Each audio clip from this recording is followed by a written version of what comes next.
What's going on, guys? Welcome back to Walnut MMA. Today, we're back after 5 days. I apologise for not uploading with my UFC fight night. Belal Muhammad versus Gabriel Bonfim. Predictions. This is a banger Apex card. I don't know, man. I just feel tired. I feel out of it recently, but we're here to do my picks on this. Getting like an MMA guru fucking depression era of my channel. Even though I've only been around for a couple months. Whatever, man. Let's get into these picks. Before we do start, I apologise for any audio in the background. It's a fucking dog. Oh, shut up. But, we're here. The main card's good. Belal Muhammad gave one cool main event. I don't mind it. Might be an unk-win for Belal Muhammad. Brendan Allen co-main versus a very undeserving contender going for the 4th ranking spot in the division. If he wins, he'll probably get number 5 or number 6. That's usually how they do it. When you're not ranked or you're lower ranked, that's what they did with Pyfer. They didn't put him in Izzy's position. They put him a couple spots below, I think. Frezian versus bloody Tom Nolan, mate. I've got high hopes for Tom Nolan. The website's also broken, but towards the left side of the screen, you have Bryce Mitchell and Santiago Luna's heads and like some text. I don't know why it's broken. Maybe they're trying to update the fighter images right now. Then we have the goat Io Browneski versus Junior Taffer. Am I the only one that sees the easiest slime out of Io's life in this fight? Like, he's had some pretty easy opponents so far, but Austin Lane's the easiest. This guy puts up a fight, but it's up there. You have the prelims. Some great fights on here. Marcus McGee gave Piotr Jan a good fight. Alexander Costa, Matt Schnell, John Yanis. Man, this is good. Bruno Silva, Edgar Chavez, Joshua Van Victim at the Sphere. Pretty sure. Some women's fights. Jordan Levitt. Always like watching fight. Jonathan Brito is very fun to watch. It's hard. Oh, man, these female fights, man. We'll start off down here. Clinton Souza versus Ryan Canelossi. I have no idea, but we'll go with the favourite. Souza to win. Bad decision. Jaceless Chavez versus Eunice Duben. What? I've never heard of either of these people, man. We'll go with the Chavez. Right, Jordan Levitt versus Jonathan Brito.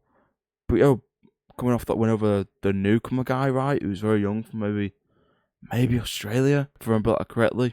He put on a good performance in that. Almost got beat a couple of times, but great fight, great performance. Jordan Levitt coming off back-to-back, maybe wins. Looked impressive in most of them, if not all of them. Man, I'm going to pick the underdog here. I think Jordan Levitt's on a bit of a run. I think he can get the sub. Jordan Brito. Pretty sure Brito's grappling's very good, but I think Levitt can get the sub, man. He's very tricky on the ground. The Monkey King. I think that's his alias, right? Chelsea Chandler versus Cachoeira. I have no idea, man. We'll go with the favourite. Even though isn't Chandler that meme, like running away from Aaron Blanchfield or something like that? We'll go with the win anyway. I don't know. A ranking spot available on the prelims. Bruno Silva versus Edgar Chavez. I don't know Edgar Chavez's last fight, but Bruno Silva recently lost to Charles Johnson in a very close fight. Couldn't get his takedowns going. Could have been injured maybe in that fight, but I'm going to say he wasn't. Chavez is good. Gave Joshua Van a very competitive fight at the Sphere a couple of years ago. Can Bruno Silva take it to the ground and get a sub on Chavez? I don't know what Chavez's main base is. It striking? Probably is, since he's stood and struck with Joshua Van. Well, he did it well. I'll go with Bruno Silva to win by decision here. I think both these guys have pretty good chins. They hold up for sure. Silva didn't get chinned by Charles Johnson, so, good sign for his chin, I guess. Marcus McGee versus John Yanis. Both of these guys coming off wins. Unless McGee's last fight was Piotr Jan. He was supposed to fight Polish guy, Jakub Buklacz. I think that's his name. That fight fell out due to injury. Marcus McGee is a dog. So is John Yanis, man. These guys are both very, very good. I'll go with the favourite. That's a huge odds difference. I think it's much closer than that. We'll go with Marcus McGee to win by decision. Oh, submission, man. I don't know. I think decision will take him by 29-28. The featured prelim, Matt Schnell versus Alexander Costa. Worst chin in the UFC, Matt Schnell. He's up there for sure. Versus Diego Lopez's friend, I'm pretty sure. Alessandro Costa. He lost a fight maybe recently, like semi-recently, to someone that's currently on a bit of a run. But yeah, obviously I'm going to pick him to win by first round KO TKO. So yeah, that's enough for the prelims, man. All I've got to really say. I don't know Matt Schnell's last few fights, but I know he's lost to like Pantoja. Some of the greats in the division. Alright, main card, we already went through this, so the fights are all pretty good. Honestly, this could have main evented for me, man. I like this fight a lot. Bryce Mitchell, Santiago Luna. They're off screen, but I'll put them on screen. Io Browneski, Junior Taffer. Man, this could be a really good fight. 7-5, holy shit. Wasn't he a kickboxer though, before? I'm pretty sure I've read something about moving like a glory kickboxer. Height differences there, but Browneski's, man. Browneski's so powerful, man. Austin Lane had a huge height advantage and he just got chinned completely. Junior Taffer's been getting better and better, but sometimes he'll just lose. Like, it won't be his night at all and he'll just lose. I like Browneski a lot. I watched him fight live in London. Chinned Austin Lane, like I've mentioned like 4 times in this video already. I'll go pick him by first round knockout. First couple minutes for sure, in my opinion. Maybe Junior Taffer can make it competitive like he did with Billy Elikana. Wasn't that Browneski's first opponent, Elikana as well? And he pulled out, I don't know. But yeah, Junior Taffer's getting slimed, bro. 7-6, cut from the UFC like his brother. Moving on, Bryce Mitchell, Santiago Luna. Late notice opponent once again. Bryce Mitchell getting a layup in a very tough young prospect. Pretty sure Luna's only a few years older than me. 8-0. I think he's undefeated. I think he can give Bryce Mitchell a very good fight. But, Bryce Mitchell has a very complete ground game. He's the only person in the UFC to take down Topuria and probably get some control time there too, right? People are using that against Topuria in like the Charles fight. He completely just got back up from Charles though. It's impressive how good he is, but still, onto this fight. I think Bryce Mitchell is going to win. I think he will get the submission. I think Luna's grappling is pretty good, but he's too young. Not seasoned enough in the game yet for a Bryce Mitchell, a former top featherweight contender now down at bantamweight, with a win over Sedna Magomedov, I want to say, maybe a year ago now. Yeah, good performance from him in that fight. But yeah, I'm going to Bryce Mitchell by submission in the second round, bro. Maybe Luna makes it competitive in the first. Maybe gasses out trying to get Bryce Mitchell out of there. Obviously, Bryce Mitchell will be a great name for Luna's record, but I don't think he's ready yet. Bryce Mitchell, second round submission. Now, Perez Ziam versus Tom Nolan. Probably the fight I am most excited for on this card. These guys are lightweights, and Tom Nolan's 6'3". What the fuck, bro? What? Is this for a ranking spot? I can't remember. Let's check. Yes, for the 14th ranking spot. Okay. 18-4 record and 10-1 record. Great records for these two, man. Both very young up-and-coming fighters in the division. Tall, man. This is the next gen of lightweight, bro. These huge, lanky guys. MMA's evolving so rapidly, man. I want to pick Tom Nolan to win this fight, man. I think Tom Nolan's a marauder when he gets going. I like Tom Nolan, man. I like him more than Freziam because Freziam's French. You know how I feel about those guys, bro. It's fucking so gone. Get him out of here. Yeah, I'm going to go with Tom Nolan, man. I think it's going to be a close decision. I think it's going to be a bit of an upset. I think the odds are, yeah, he's a plus 270 underdog, but I think he can do it. Australians are dogs, man. Very, very good fighters. Very impressive fighters. 10-1. Who's the one?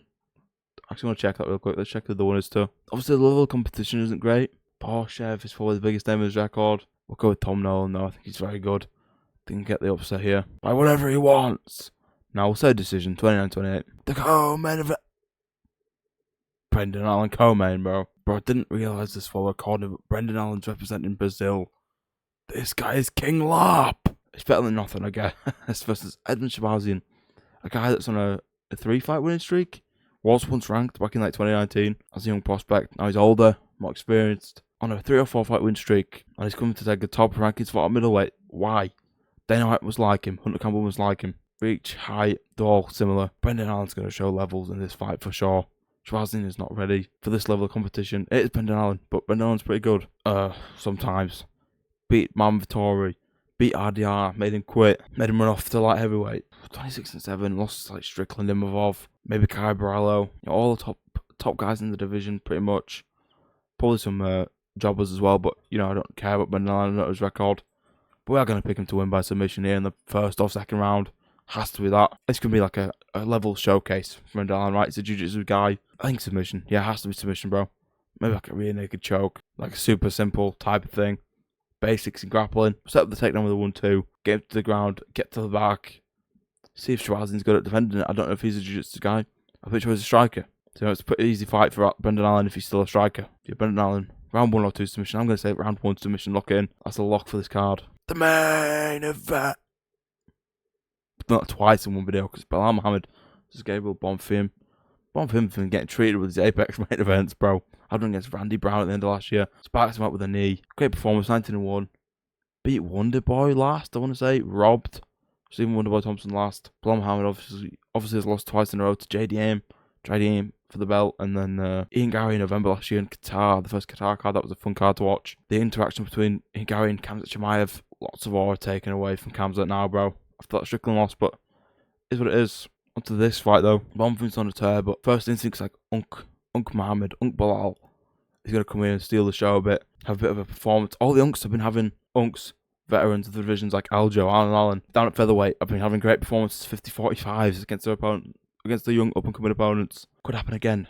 Could we see his second loss in MMA? I don't know the first loss. I don't think it's in the UFC. There's a height difference, reach difference by a little bit, but who cares? It's probably a massive age difference, maybe like 10 plus years. I think Belal Muhammad will win this fight. I think he's still elite in the division. He's probably just still in his prime, realistically, man. People reach the primes at different ages. He probably reached this when he beat Leon, or just before he beat Leon when he's on that streak he was on. Bonfim's a great striker. What's his ground game like? I don't know. Belal Muhammad's a competent striker. He's decent. His ground game is great because he's trained with like Team Khabib, right? That's what you'd call him, like Islam Khabib, Umar, probably Usman, Nurmagomedov. Not mighty fake news, man. You know, those should fight. If Belal Muhammad wins this fight, book Usman versus Muhammad. Or even if he loses, they'll be even closer to each other in ranking spot. Book the fight. Get it booked. So it's such a sick fight. Made him cry in his own podcast apparently. Like, what? How has that bad blood not been settled yet? You saw what Strickland Chimaev did for views, or for everyone, including the UFC, including me, boosting my views up huge. You know, it's my most popular stuff on the channel so far because there was bad blood, genuine bad blood in that matchup. Belal Muhammad's going to win by decision? Submission? I don't know, man. I'll go with the rest of the veterans. I've been getting good dominant decision wins over their opponents, so I'm going to go with Belal Muhammad. 49-46 decision. Maybe takes rounds 3, 4, and 5. If that's how the scoring works, I think it is. That's my prediction for the fight. Thank you guys for watching. My picks for UFC Fight Night. Belal Muhammad versus Gabriel Bonfim. Fun video to record, to be fair. I enjoyed doing these picks. I might do another video this week. Definitely will be a fight companion. Missed like 2 weeks of them because the UFC not being on, and then the China card being on too early in the morning. But, you know, thanks for watching. See you guys in the next video. Take care. Peace.